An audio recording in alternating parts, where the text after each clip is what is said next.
시청자 여러분 안녕하십니까? 민앵커가 전해드리는 뉴스 데일리 베스트 시작합니다. 월요일인 오늘은 그야말로 여론조사 결과 발표가 넘쳐나는 날이었습니다. 언론사별로 각종 현안과 관련한 여론조사 결과가 그야말로 쏟아졌는데요. 지난 한 주 LH공사 직원의 땅 투기와 관련한 민심의 변화, 윤석열 검찰총장의 사태로 인한 지지율 추이, 서울 부산시장 선거 후보의 윤곽이 잡힌 시점에 여론의 추이 등등등 관심이 가는 여론조사 결과가 속출했습니다.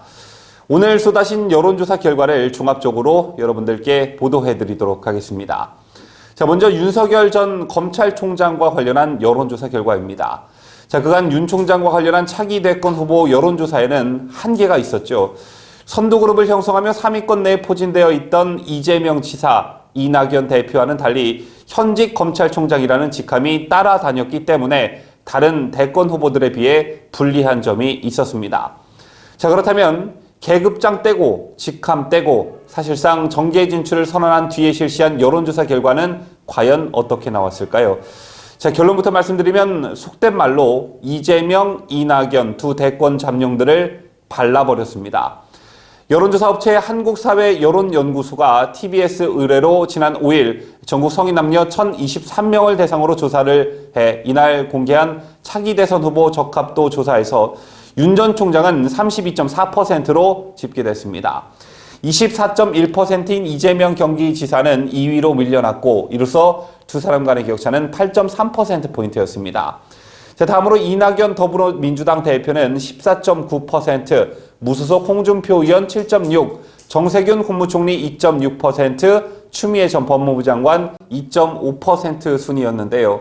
한국사회여론연구소의 여론조사를 의뢰한 TBS는 여러분 잘 알고 계시다시피 김어준이 라디오를 진행하고 있는 바로 그 방송국입니다.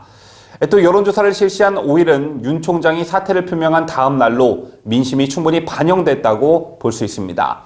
이 여론조사를 조금 더 상세히 들여다보기로 하죠. 윤 전 총장의 경우 지난 1월 같은 여론조사 업체에 실시한 조사에서 지지율이 14.6%였습니다. 그리고 오늘 발표된 지지율이 32.4%였으니 사퇴 이후 무려 17.8%포인트가 급등한 것이죠. 역시 보수 진영과 반문 진영에서 절대적 지지를 받고 있었는데 국민의힘 지지층에서 67.7%, 문재인 국정수행 부정평가층에서 52.8%, 보수 성향층에서 50.9%, 60대 이상에서 45.4%의 지지를 받으며 전국 평균보다 높은 것으로 나타났습니다. 또 눈여겨볼 대목은 가정주부층에서 43.9%의 지지율을 받아 전국 평균보다 높은 지지율을 보이고 있었습니다. 자, 그 다음 지역별로 보면 서울이 39.8%, 대전, 세종, 충청 37.5%, 대구, 경북 35.3%에서 지지율이 높았는데요. 여러분 잘 알고 계시다시피 서울은 윤 총장의 고향이고 대전, 세종, 충청은 부친의 고향입니다. 자, 그리고 대구, 경북 TK 지역은 보수세가 강한 지역인데 역시 이 세 지역에서 높은 지지율을 보이고 있었습니다. 이처럼 윤 총장이 사퇴한 다음 날 실시한 여론조사였기 때문에 정치 이벤트 직후 영향력이 극대화된다는 컨벤션 효과가 어느 정도 있었다는 건 감안하고 봐야 하는 여론조사 결과임은 분명해 보입니다. 하지만 그 상승세는 무시할 수 없는 수치로 나타났는데요. 제 개인적인 바람이지만 윤 총장의 개인적 인기에 의한 여론조사 결과라는 점보다 윤 총장이 사퇴를 하며 검찰 수사권 폐지 반대 또 여권이 추진하고 있는 중수청의 반기를 들었기 때문에 국민들께서도 역시 반대 여론이 높고 또 그게 윤 총장의 지지율에 반영됐기를 그래서 막무가내로 검찰을 해체하려고 하는 여권에 제동을 거는 계기가 됐기를 바라겠습니다. 다음 여론조사 결과 브리핑해드립니다. 다음 여론조사 결과는 서울시장 보궐선거와 관련한 것인데요. 아마 이 같은 결과는 지금까지 서울시장 보궐선거와 관련한 여론조사 중 처음인 듯합니다. 자, 결론부터 말씀드리면 야권의 안철수, 오세훈 후보 중 누구로 단일화가 되어도 더불어민주당의 박영선 후보를 이긴다는 결과가 나왔습니다. 자, 일단 조사를 의뢰한 언론사는 중앙일보였는데요. 중앙일보가 여론조사 업체 입소스에 의뢰해 지난 5일부터 6일 서울 거주 만 18세 이상 남녀 1,004명을 전화 면접 조사했습니다. 자, 그 결과 법여권 단일 후보 박영선 대 법야권 단일 후보 안철수 중 누구를 선택할지를 묻는 질문에서 안철수 국민의당 후보는 47.3%로 박 후보 39.8%를 오차 범위 바뀐 7.5%포인트 차로 앞섰습니다. 자, 또한 법여권 단일 후보 박영선 대 법야권 단일 후보 오세훈 대결에서도 오세훈 국민의힘 후보는 45.3%를 얻어 오차 범위 내에서 박 후보에게 3.7%포인트 앞섰습니다. 이 여론조사 결과 역시 여론조사를 실시한 시기에 주목할 필요가 있는데요. 이번 여론조사는 시기적으로 LH 직원의 3기 신도시 불법 투기 의혹이 확산되고 윤석열 전 검찰총장이 사퇴한 4일 직후에 이루어졌습니다. 자, 때문에 여권을 향한 국민들의 분노가 서울시장 지지도 여론조사에도 일정 부분 반영됐다고 볼 수가 있습니다. 무엇보다 아직 야권엔 안철수, 오세훈 간 단일화 작업이 남아있죠.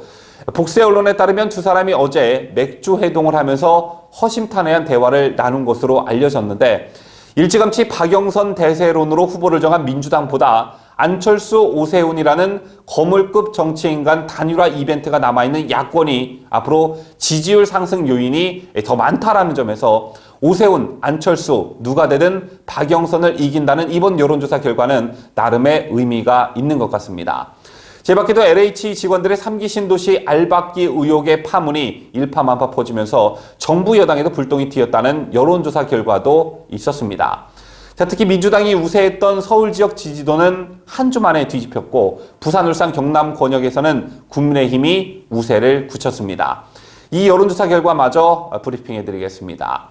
여론조사 전문기관 리얼미터가 YTN 의뢰로 지난 2일부터 5일까지 전국 18세 이상 유권자 2,006명을 대상으로 정당 지지도를 조사한 결과 국민의힘은 전주 대비 1.3%포인트 오른 32%로 조사됐고 민주당은 같은 기간 1.9% 내린 31%로 나타났습니다.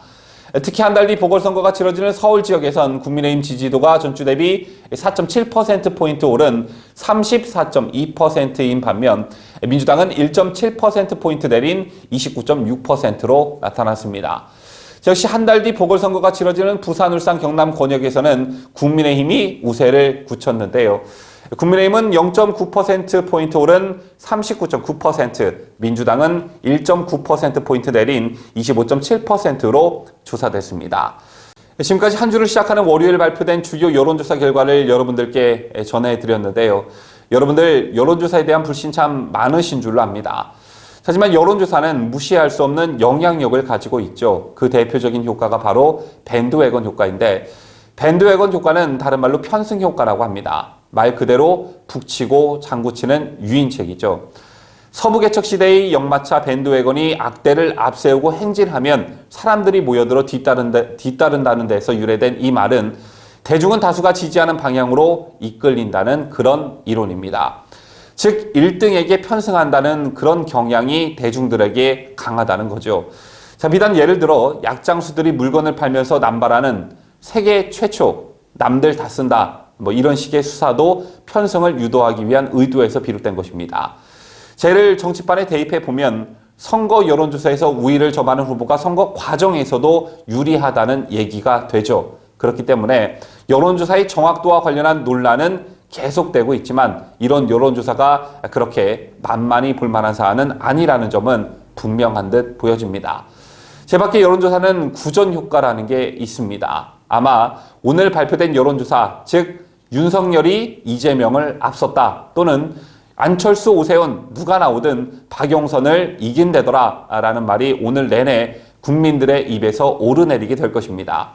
이런 와중에 판단을 유보하고 있는 국민들 중에는 이런 여론조사 결과를 전해 듣고 남들의 판단이 자신의 판단에 일정 부분 영향을 미치게 됩니다. 때문에 여론조사라는 게 참 무시하기도 그렇고 맹신하기도 그렇고 항상 선거 때마다 뜨거운 감자가 되고 있는 것입니다. 어쨌든 윤석열의 검찰총장직 사퇴와 LH 직원의 땅 투기 논란이 4.7 보궐선거를 한 달여 앞두고 다크호스로 급부상하고 있는 것만은 확실해 보입니다. 선거에 있어서 한 달은 짧다면 짧고 길다면 긴 시간이라 할 수 있는데요. 제가 항상 강조드리지만 우리 국민들이 갖고 계신 확 끓었다가 금방 식고 마는 냄비 근성 때문에 이런 여권에 대한 불만과 분노가 금방 가라앉지는 않을까? 저는 그게 걱정입니다. 지금까지 저는 뉴스 데일리 베스트 민앵커였습니다. 끝까지 시청해주신 여러분 대단히 감사합니다.